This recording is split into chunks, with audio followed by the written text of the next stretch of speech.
Friends, இந்த வீடியோவில் Tamil previous year questions பார்க்க போகிறோம். என்று, கொல், அம்ம எவ்வகையான சொல் அப்படின்னா இடைச்சொல். என்று, கொல், அம்ம எவ்வகையான சொல் என்பதை கண்டறிக அப்படின்னா இடைச்சொல். கண்ணன் நோயின்றி வாழ்ந்தான், இது எவ்வகையான எச்சம் அப்படிங்கிறாங்க, குறிப்பு வினை எச்சம். கண்ணன் நோயின்றி வாழ்ந்தான், இது எவ்வகையான எச்சம் அப்படின்னா குறிப்பு வினையெச்சம். குறிப்பு வினையெச்சம்னா காலம் காட்டாது.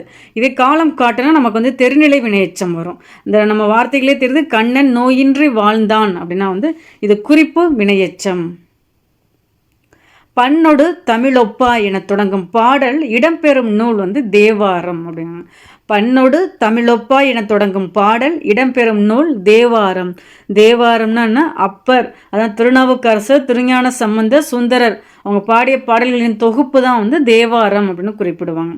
பண்ணொடு தமிழொப்பா என தொடங்கும் பாடல் இடம்பெறும் நூல் தேவாரம். 4 என்ற எண்ணை குறிக்கும் தமிழெழுத்து என்ன ச. இதே அனா எண் 8 குறிக்கும். ஊ எண் 2 குறிக்கும். ரூ எண் 5 குறிக்கும். 4 என்ற எண்ணை குறிக்கும் தமிழெழுத்து ச. மாணவர்களே, உங்களுக்கு சீருடை இல்லையோ என வினவும் வினா என்ன கொடை வினா அப்படின்னு. மாணவர்களே, உங்களுக்கு சீருடை இல்லையோ என வினவும் வினா கொடை வினா அப்படிங்க. வினா 6 வகைப்படும். இதே விடைனா 8 வகைப்படும் வரும். இந்த கேள்வி மாணவர்களே உங்களுக்கு சீருடை இல்லையோ அப்படின்னா சீருடை இல்லை அப்படின்னா அதை கொடுக்கறதுக்காக கேட்குற வினா தான் கொடை வினா அப்படிங்க. மாணவர்களே உங்களுக்கு சீருடை இல்லையோ என வினவும் வினா கொடை வினா. பொருந்தாத மரபு தொடரை குறிப்பிடுக அப்படிங்கிறாங்க. இதில் எது தவறானதோ அதை தான் குறிப்பிட சொல்கிறாங்க. குயில் அப்படின்னா கூவும், மயில் அகவும், கிளி பேசும், கரெக்டு. கோழி கூவும் அப்படிங்க தவறு. கோழி கொக்கரிக்கும், அதுதான் கரெக்டு. இதே சேவல்னா கூவும், கோழி கொக்கரிக்கும். நமக்கு பொருந்தாத மரபு தொடர் தான் கேட்டிருக்காங்க. ஸோ ஆப்ஷன் சி தான் பொருந்தாதது. சொற்களை ஒழுங்குபடுத்தி சொற்றொடர் ஆக்குக. மனம் வைத்தாய் புதுமை மண்ணில் மலர்க்குள். மண்ணில் புதுமை மலர்க்குள் மனம் வைத்தாய், இதுதான் கரெக்டான ஆன்சர்.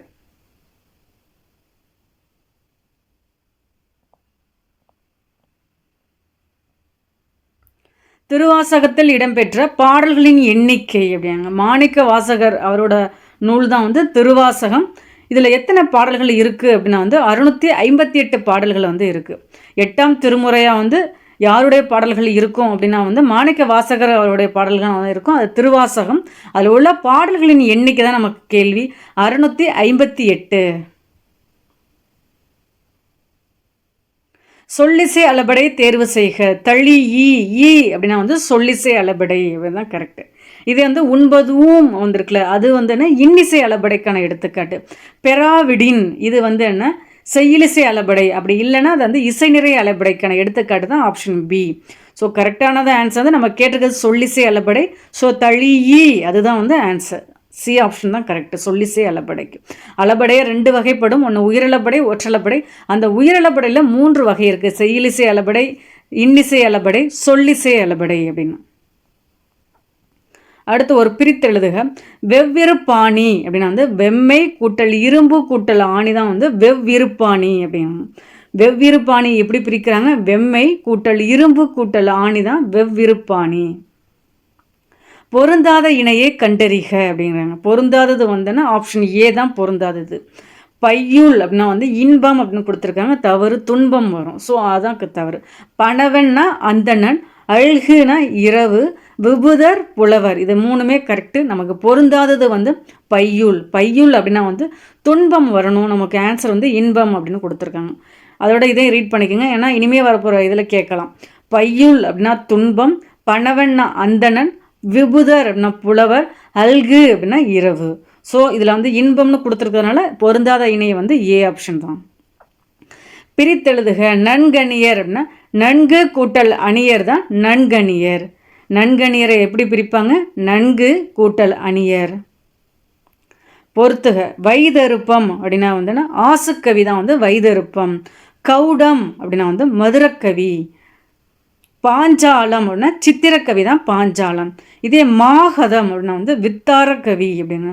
வைதருப்பம்னா ஆசுக்கவி, கௌடம் மதுரக்கவி, பாஞ்சாலம் அப்படின்னா சித்திரக்கவி, மாகதம் அப்படின்னா வித்தார கவி.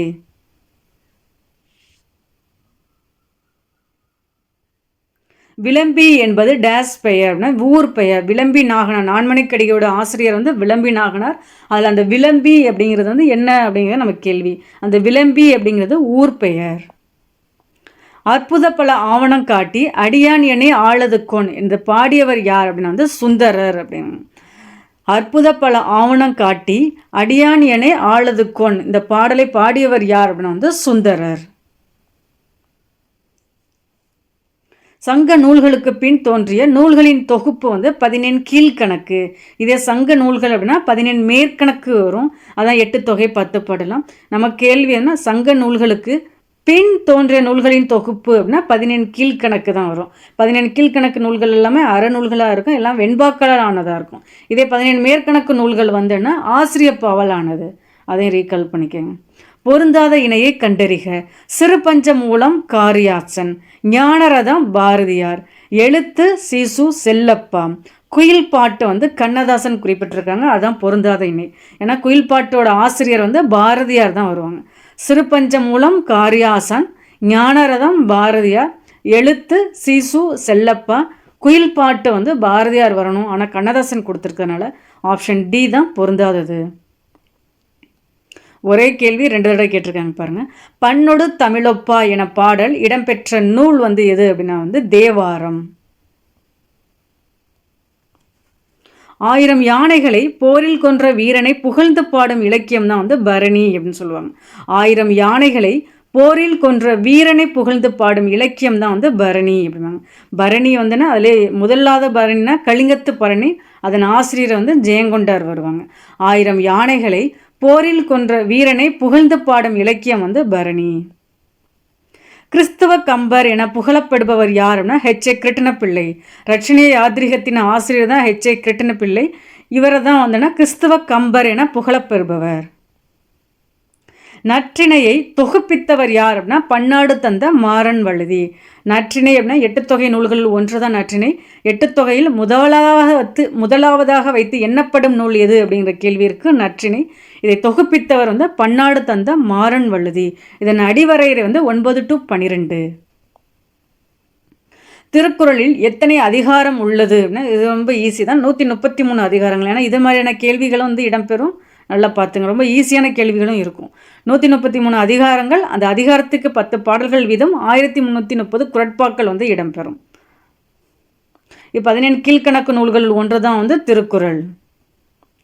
பாரதிதாசனார் எந்த சிறப்பு பெயரால் அழைக்கப்படுகிறார் அப்படின்னா புரட்சி கவிஞர் தான் வந்து பாரதிதாசன். புரட்சி கவிஞர்னா பாரதிதாசன். இதே தேசிய கவிஞர் மகாகவி அப்படின்னா பாரதியார் வருவாங்க. உவமை கவிஞர் அப்படின்னா சுரதா அவர்கள் வருவாங்க. பாரதிதாசனார் சிறப்பு பெயரால் அழைக்கப்படுகிறார்னா புரட்சி கவிஞர்.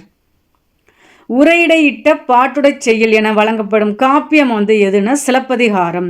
சிலப்பதிகாரம் தான் முதல் காப்பியம், நாடக காப்பியம், குடிமக்கள் காப்பியம், ஒற்றுமை காப்பியம், மூவேந்தர் காப்பியம், இப்படிலாம் பல சிறப்பு பெயர்கள் இருக்குது. உரையிடையிட்ட பாட்டுடை செய்யுள் என வழங்கப்படும் காப்பியம் எது அப்படின்னா வந்து சிலப்பதிகாரம். சிலப்பதிகாரத்தின் ஆசிரியர் வந்து இளங்கோவடிகள். ஒரு பொறுத்துக. மேதி அப்படின்னா எருமை, சந்தம் அழகு, கோதில் அப்படின்னா குற்றம் இல்லாத, அங்கனர் அப்படின்னா வந்து சிவன். மேதி அப்படின்னா எருமை, சந்தம் அப்படின்னா அழகு, கோதில் குற்றம் இல்லாத, அங்கனர் அப்படின்னா வந்து சிவன். இதில் ஒரு 25 கொஸ்டின்ஸ் பார்த்துருக்கோம் ஃப்ரெண்ட்ஸ். பிடிச்சிருந்தா லைக் பண்ணுங்கள், உங்கள் ஃப்ரெண்ட்ஸுங்களுக்கும் ஷேர் பண்ணுங்கள். சேனலை சப்ஸ்கிரைப் பண்ணாலும் சப்ஸ்கிரைப் பண்ணுங்கள். தேங்க்யூ.